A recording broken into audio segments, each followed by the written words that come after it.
Jadi saya membawa 5 ular, Oke. 4 jenis. 4 jenis. Nah, jadi yang pertama nih adalah ular Bungarus candidus atau weling. Tapi ini yang baby. Jadi yang anak-anak. Nah, pada waktu baby ini fenomnya sama kuatnya dengan yang adult, yang sudah dewasa. Ini barusan ada kejadian di Bandung, dia membunuh 1 anak kecil dan membuat koma 1 anak yang lain. Jadi meskipun dia baby, tapi fenomnya tetap menimbulkan neurotoksin yang sangat kuat dan mematikan. Nah, jadi hati-hati jangan sampai anak-anak kecil memainkan ular seperti ini. Karena meskipun ini kayaknya baby ya, tapi ternyata dia venomous. Jadi neurotoksin kuat yang bisa membuat orang respiratory failure. Nah, ini yang dewasa. Ini weling yang dewasa. Jadi kalau bahasa biologinya adalah Bungarus candidus. Nah, dia mempunyai ciri khas di mana di perutnya ini putih. Emang beda ya kalau yang lain? Nah, kalau welang, jadi weling dengan welang beda. Nah, kalau weling perutnya putih karena strip hitamnya ini tidak sampai di perutnya. Tetapi kalau welang, strip hitamnya ini sampai di perutnya. Licin ya? Ya, tapi di Indonesia weling dan welang ini sama-sama efek fenomnya mematikan.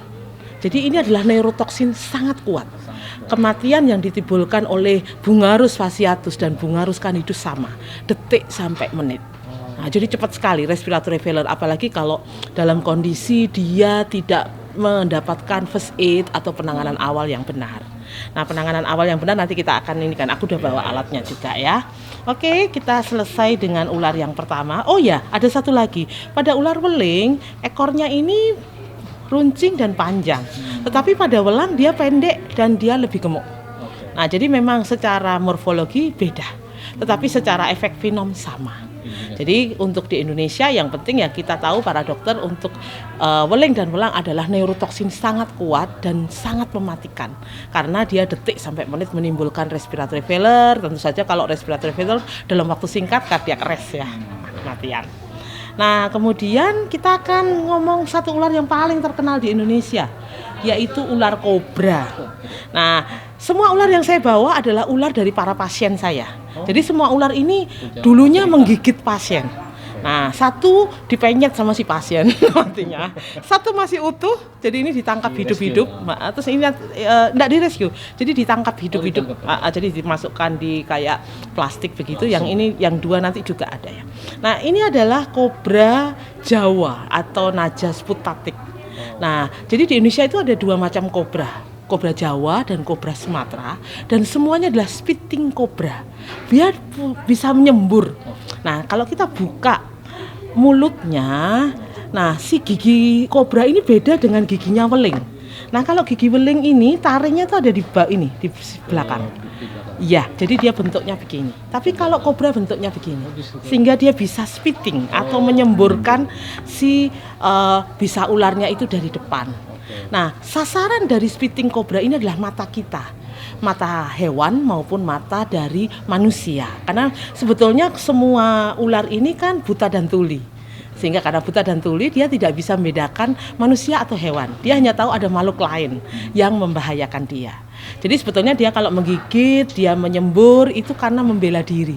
Bukan karena dia merasa bagaimana ya, tapi dia merasa terancam sehingga dia akhirnya menyemburkan bisa ularnya tadi. Nah, targetnya dia adalah mata manusia. Nah, pada waktu dia terancam, maka si ular ini akan membuka lehernya tadi, sehingga kita bisa melihat dia bisa membuka dan bentuk seperti sendok gitu. Meskipun kalau sendok beneran ya enggak lah ya. Nah, jadi warna untuk ular kobra Jawa ada 2 macam. Ada yang tembaga seperti ini. Nah, ada yang hitam. Saya punya dua-duanya, tapi sayang yang saya bawa ke Jakarta cuma yang tembaga. Karena yang tembaga ini agak susah dijumpai. Dia hanya ada di Pantura. Jadi dia tuh di Pantura itu kira-kira di Jember, Bondowoso, Banyuwangi,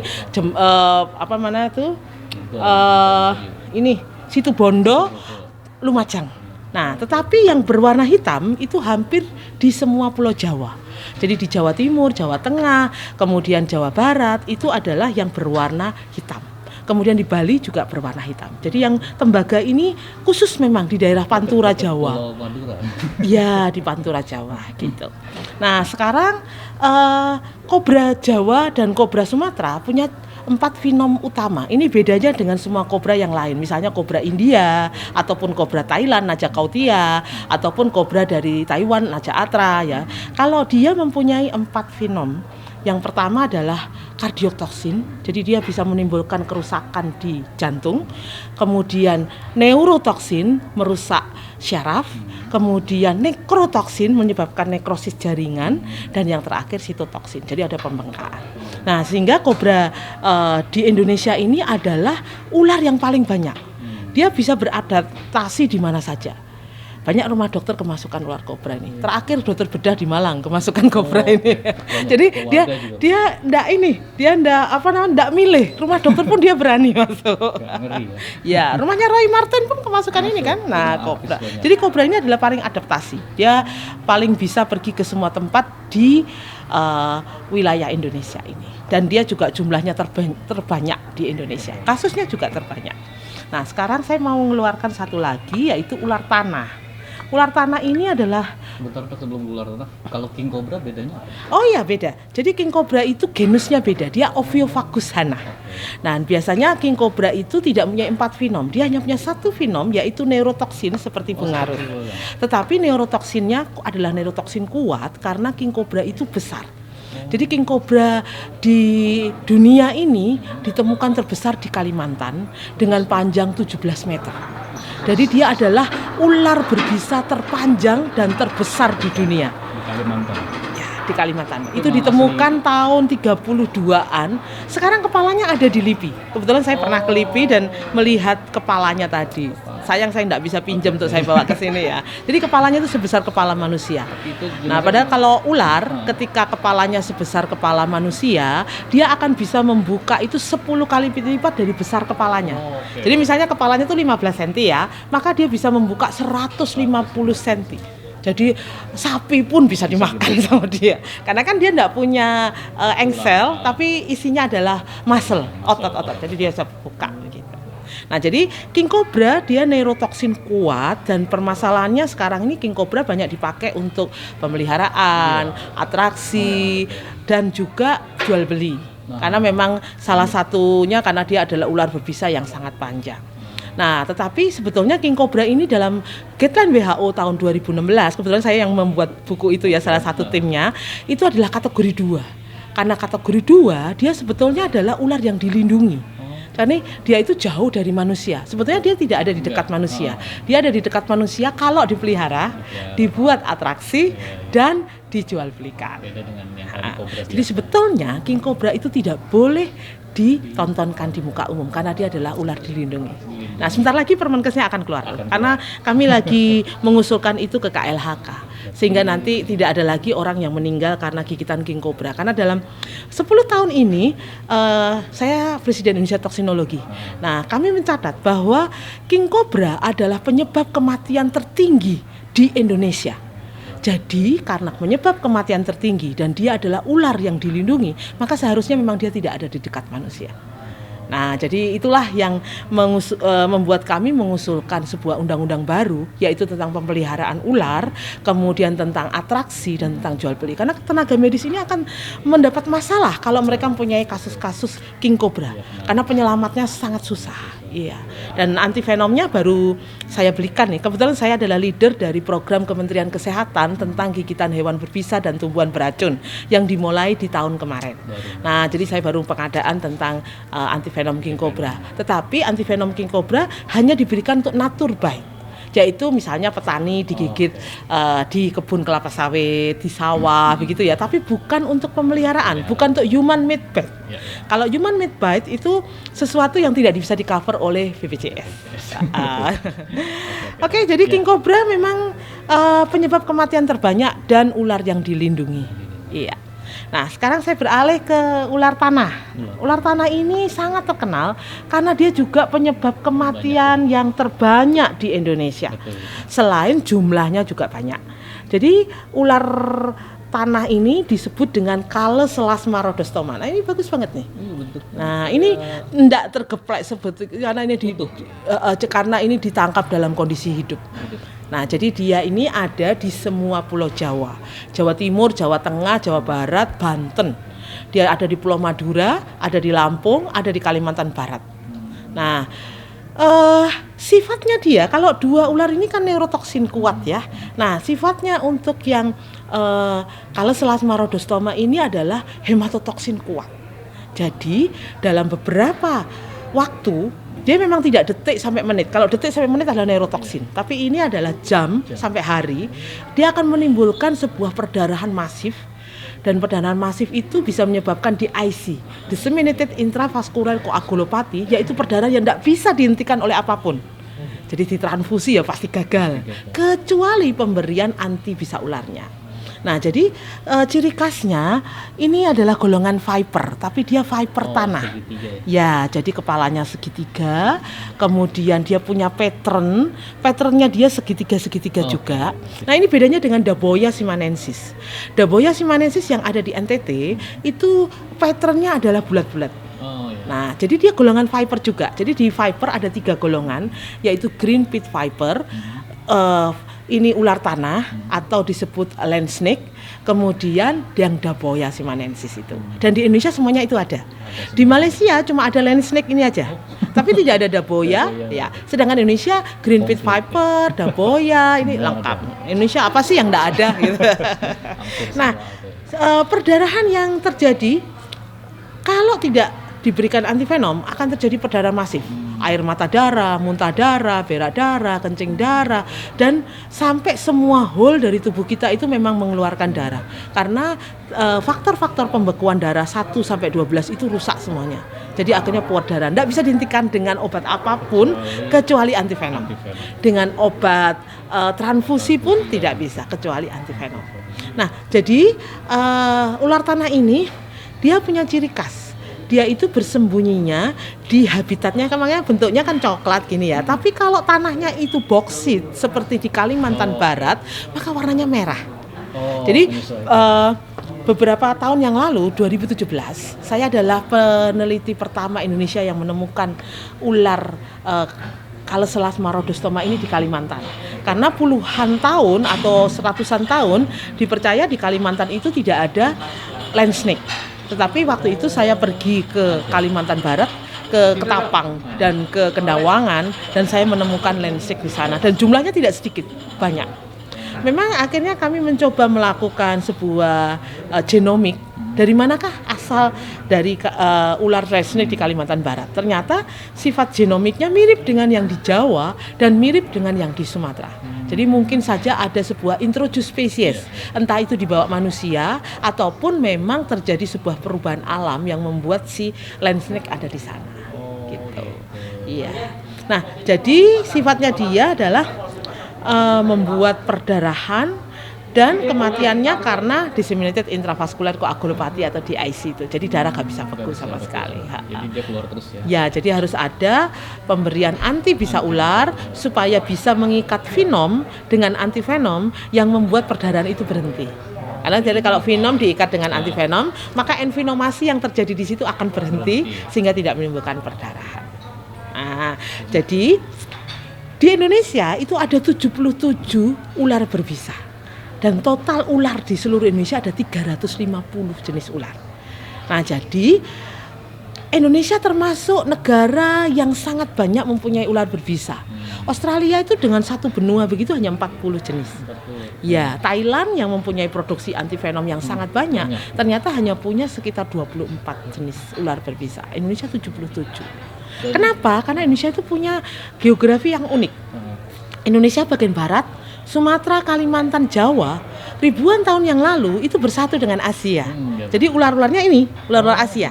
Nah, sekarang saya akan memperkenalkan satu ular yang saya dapat di Papua kemarin. Nah, jadi ini ular yang sangat mematikan di Papua. Namanya adalah Acanthopsis levis atau dead elder. Nah, ini yang membunuh Brimob di tahun 2019 di Timika. Dan ini membunuh ratusan dan ribuan warga Papua dan Maluku. Karena Acanthopsis ini mempunyai jenis yang sangat banyak. Ini yang saya bawa Acanthopsis levis. Tetapi Acanthopsis yang lain-lainnya itu ada banyak sekali. Jadi kira-kira lebih dari 135 jenis Acanthopsisnya. Jadi Dead Elder ini kan punya spesies-spesies begitu. Nah, spesiesnya sangat banyak, tersebar di seluruh Papua dan Maluku. Meskipun dia segitiga kepalanya, dia bukan viper. Oh, bukan. Nah, dia elapid. Jadi dia ini neurotoksin kuat. Kematiannya kalau viper kan kematiannya hematotoksin. Tetapi ini kematiannya adalah neurotoksin. Jadi detik sampai menit. Jadi bayangkan saja bentuknya seperti viper, tapi tingkat mematikannya seperti neurotoksin. Jadi elapid itu. Nah, jadi Dead Elder ini adalah ular-ular Australia. Namanya Australia elapid. Di mana Australia elapid ini menimbulkan kematian detik sampai menit karena neurotoksin, sehingga terjadi respiratory failure dan juga cardiac arrest hasil akhirnya. Nah, ini orang-orang Papua ini mempunyai kearifan lokal. Sejak ratusan tahun yang lalu orang-orang Papua gak berani pegang ular. Karena nenek moyangnya itu memberitahu mereka bahwa ular-ular sana ini adalah mematikan. Benar memang. Jadi yang banyak mati di sana adalah orang-orang yang bukan orang Papua. Brimob tadi, yang kemarin cerita yang di Misol itu anak dari Jogja. Jadi dia menjual ular Micropechis ekaheka. Ada satu lagi namanya ular putih Micropechis ekaheka. Jadi dia jual, tapi dia tidak tahu kalau itu neurotoksin sangat kuat. Mati akhirnya anaknya itu. Kurang pemahaman. Ya. Nah, jadi dari sekian banyak ular di Papua. Jadi di Papua itu ada 7 jenis ular berbisa yang termasuk ular Australia. Nah, jadi Australia itu ribuan tahun yang lalu pernah bergandengan dengan Papua dan Maluku, sehingga jenis ularnya adalah ular Papua dan Maluku tadi. Sedangkan Sulawesi, NTT dan NTB itu Wales area, di mana Wales area itu ada line-line-nya, ada 3 line utama. Jadi line pertama itu adalah Weber line, Lydekker line, sama Wales line. Nah, ini Pak Menteri pernah cerita nih di televisi waktu ketemu semua rektor di seluruh Indonesia sama dekan Fakultas Kedokteran, bahwa beliaunya mendapatkan pengetahuan tentang ular ini dari saya juga ya. Kenapa? Karena ternyata dengan line-line yang berbeda itu menyebabkan jenis ularnya berbeda. Kita lihat saja di Sulawesi tidak ada jenis weling, gak ada jenis ular tanah. Otomatis Dead Elder gak ada juga. Jadi dia di sana ularnya adalah green pit viper. Semua ular di Sulawesi green pit viper. Di NTT dan NTB green pit viper juga. Hanya saja di NTB karena dekat dengan Bali masih ada kobra. Kobra Jawa masih ada dengan bentuk yang warna hitam. Tetapi di NTT sudah tidak ada kobra. Jadi jenis ularnya semuanya adalah green pit viper dan ada satu lagi Daboia simanensis. Nah, jadi dengan keunikan itu, geografi yang membuat Indonesia berbeda dengan semua negara lain di Asia menjadikan Indonesia punya economic burden untuk snakebite itu tertinggi. Jadi setiap kasus kematian snakebite di Indonesia itu ternyata menimbulkan kerugian, perhitungannya adalah 1 miliar. Jadi kalau kita lihat kasus insiden di Indonesia itu 135.000 per tahunnya. 5 tahun yang lalu ketika saya membuat sebuah jurnal tentang kasus kematian Indonesia. Tetapi tahun kemarin saya membuat kajian dan policy brief tentang gigitan ular, ternyata angkanya udah naik. 250.000 per tahunnya. Kenapa begitu? Karena ternyata terjadi banyak perubahan. Misalnya begini, hutan homogen terjadi akibat hutan heterogen diganti dengan produk-produk homogen, misalnya kelapa sawit, misalnya perkebunan teh. Nah, sehingga akhirnya predator dari ular-ular ini jadi tidak ada. Karena secara otomatis mereka itu dikendalikan habitatnya oleh predator kan. Ketika predatornya tidak ada, mereka menjadi super population. Nah, jadi populasinya sangat banyak. Contohnya pada kobra tadi. Bagaimana di tahun 2019 kobra itu ditemukan sangat banyak di perumahan penduduk. Sampai sekarang juga sama. Nah, kenapa begitu? Karena terjadi sebuah perubahan ekosistem, perubahan habitat, tentu saja perubahan environment ya. Dulu sawah dijadikan rumah. Dulu itu adalah hutan, jadikan villa-villa. Nah, kita lihat aja di Sentul ya, karena itu menimbulkan sebuah perubahan yang sangat signifikan untuk hewan-hewan berbisa ini, karena mereka membutuhkan habitat, tempat tinggal dan sebagainya. Jadi ya memang PR selanjutnya dari kita adalah bagaimana menjaga konservasi ya daripada si ular-ular ini, karena kalau tidak mereka akan menimbulkan kasus-kasus snakebite yang akan sangat meningkat dari tahun ke tahun, karena perubahan itu nggak bisa dikendalikan. Nah, karena kan sebetulnya kalau kuratif dengan pemberian antivenom dan sebagainya itu hanya sekedar pertolongan ketika terjadi case, tetapi penyelesaian dari kasus snakebite bukan kuratif tapi preventif. Dan preventif promotif itu lewat banyak hal. Salah satunya adalah lewat konservasi, lewat ekosistem, habitat, populasi, pengendalian populasi. Dan kalau di tempat-tempat tertentu ketika tikus sangat banyak, kan tikus itu kan makanannya ular-ular ini, maka pet control menjadi salah satu solusi untuk bisa mengendalikan populasinya ular. Karena kalau nggak ada tikusnya, ya tentu saja dia mati ya, otomatis nggak ada makanannya kan. Nah ya, jadi pet control menjadi salah satu masalah. Jadi ternyata dunia kedokteran di bidang toksin ini sangat erat hubungannya dengan berbagai macam hal yang lainnya, mulai dari environment, habitat, kemudian dengan herpetologi dan sebagainya. Jadi ilmu toksin ini memang sesuatu yang baru di Indonesia, tetapi saya kira ini sebetulnya problem lama yang neglected, terabaikan puluhan tahun karena gak ada yang tertarik, dan saya adalah dokter pertama di Indonesia yang tertarik di bidang gigitan hewan berbisa ini. Kenapa? Karena saya dulu lama kerja di desa, saya lama menjadi kepala puskesmas, menjadi dokter spesialis emergensi di daerah, sehingga kasus-kasus itu tercatatkan, kan selama ini underreported. Kementerian Kesehatan sendiri tidak ada program kan, baru kemarin saya buatkan program ketika saya pindah ke Kementerian Kesehatan itu, dan saya menjadi leader kajian di sana tentang gigitan hewan berbisa ini. Nah, ini baru ular nih, belum yang lain, karena yang lainnya masih banyak, misalnya ubur-ubur, tawon, kemudian scorpion, spider, centripedes, lipan, ya, belum lagi yang tumbuhan beracun dan juga jamur beracun. Jadi Indonesia ini kaya banget dengan sesuatu yang baunya toksin, bisa ribuan itu.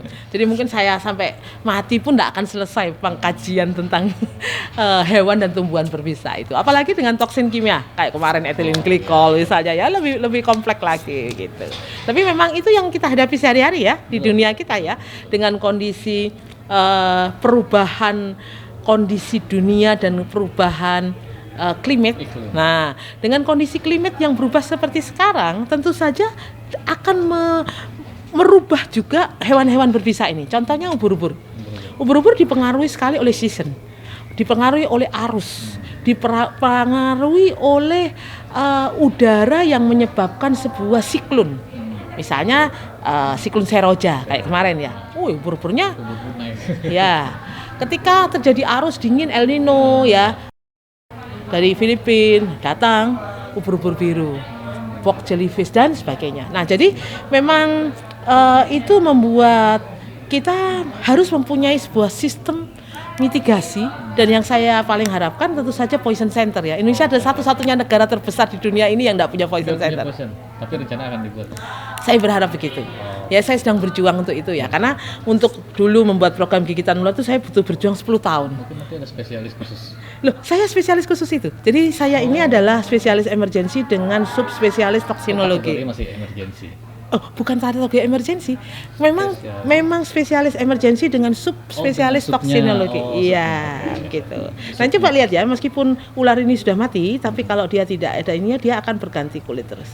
Kenapa? Karena ini adalah scale atau sisik, di mana ketika dia akan mengelupas seperti itu. Nah, garam tidak bisa mengusir ular, karena kalau kita lihat ternyata sisik-sisik ular ini adalah sisik yang kuat, yang tidak mungkin terabsorpsi oleh garam. Nah, jadi garam nggak bisa mengusir dia. Belerang, kemudian yang lainnya juga nggak bisa. Yang bisa menghalau dia apa? Kimia mungkin obat-obat? Gak bisa juga, karena ternyata iya. Jadi memang ada beberapa herpetologi mengatakan demikian ya, tetapi di buku guideline WHO ternyata rekomendasi untuk pemberian bahan kimia misalnya pengepel lantai, bau-bauan, kapur barus, ternyata tidak direkomendasikan.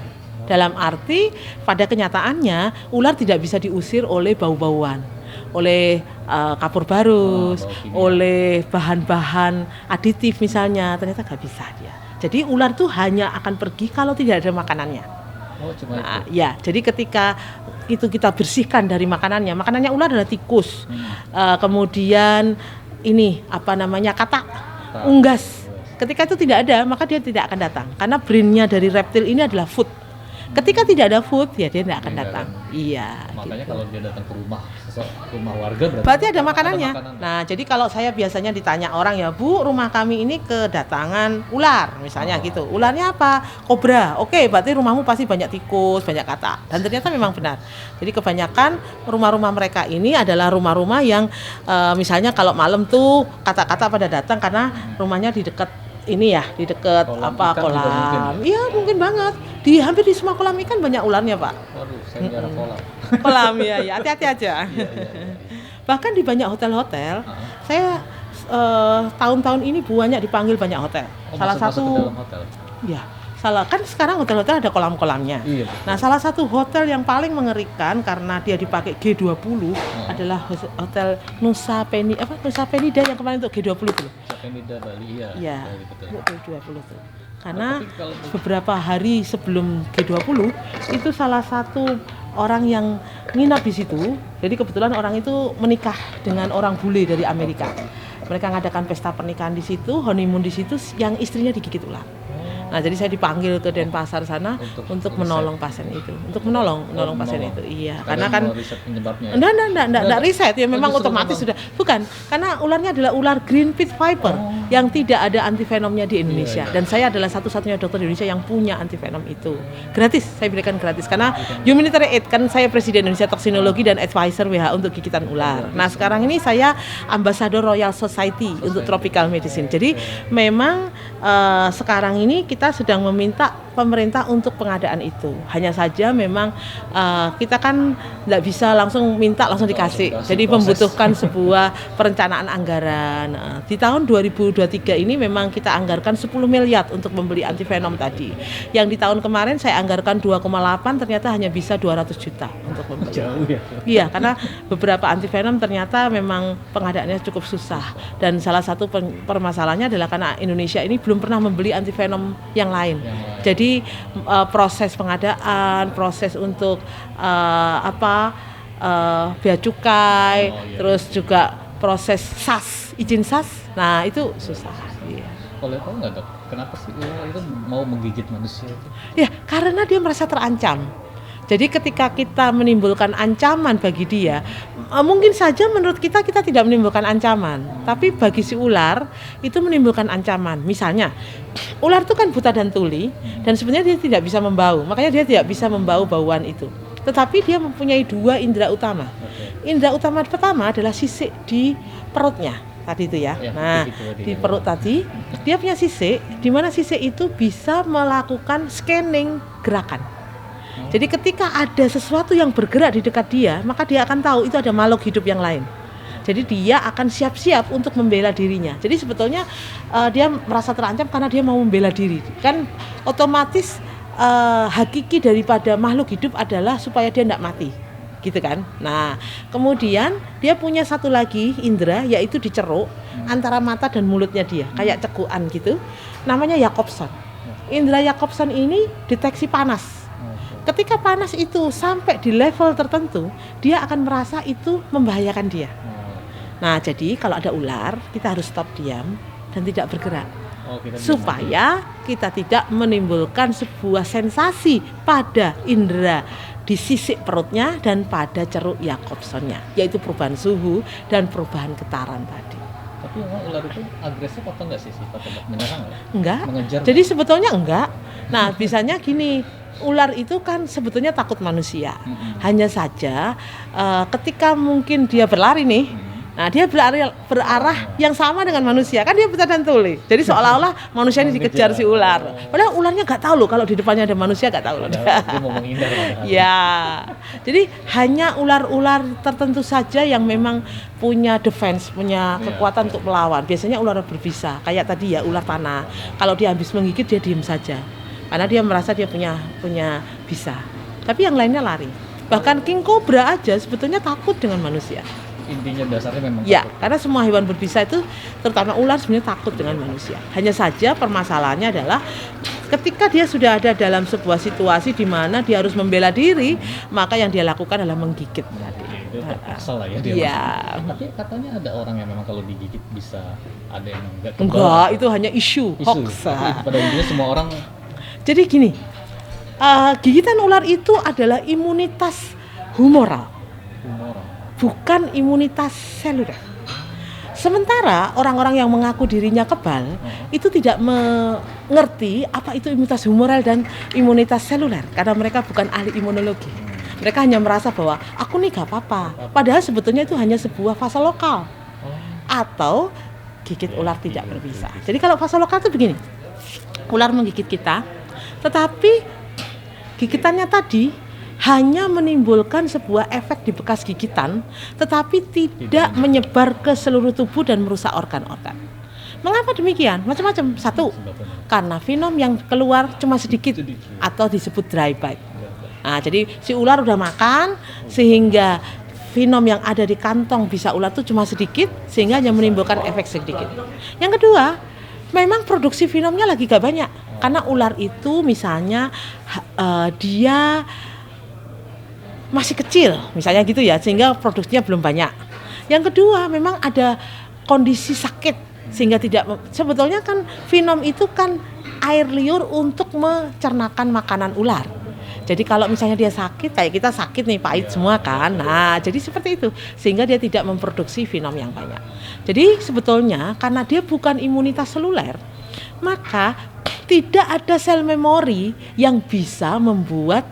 Jadi begini, konsepnya vaksin adalah kita diberikan zat daripada si virus atau bakteri dimasukkan tubuh kita sehingga tubuh kita itu mencetak di sel memori tentang tentang si bahan protein tadi, dan ketika dia masuk di waktu yang lain tubuh kita sudah tahu oh ini antigen ini dan dia menimbulkan antibodi sehingga orangnya kebal.